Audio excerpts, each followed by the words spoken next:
आम आदमी पार्टी के सीनियर लीडर और दिल्ली के साबिक नायब वजीर आला मनीष सिसोदिया ने हफ्ते के रोज पार्टी कारकुनों और आवाम से मुल्क में मौजूद तानाशाही के खिलाफ जंग लड़ने की अपील की। दिल्ली आबकारी पॉलिसी मामले में सिसोदिया को कल ही सुप्रीम कोर्ट से जमानत मिली, जिसके बाद वो एक नए जोश के साथ पार्टी कायदीन व कारकुनों से मुलाकात करते हुए दिखाई दिए।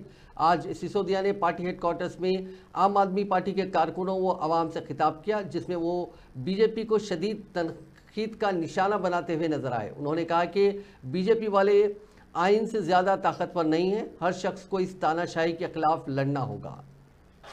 भारतीय जनता पार्टी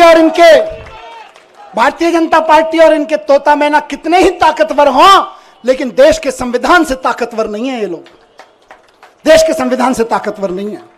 इनकी सारी यातनाएं, सारी पीड़ाएं सह के भी हम तैयार हैं, क्योंकि हमको यकीन है कि हमारा सुप्रीम कोर्ट है और हमारा संविधान है, संविधान जीतेगा।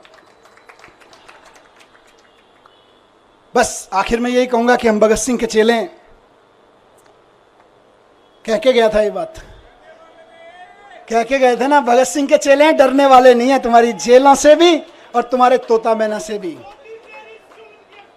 17 महीने में जैसा गया था,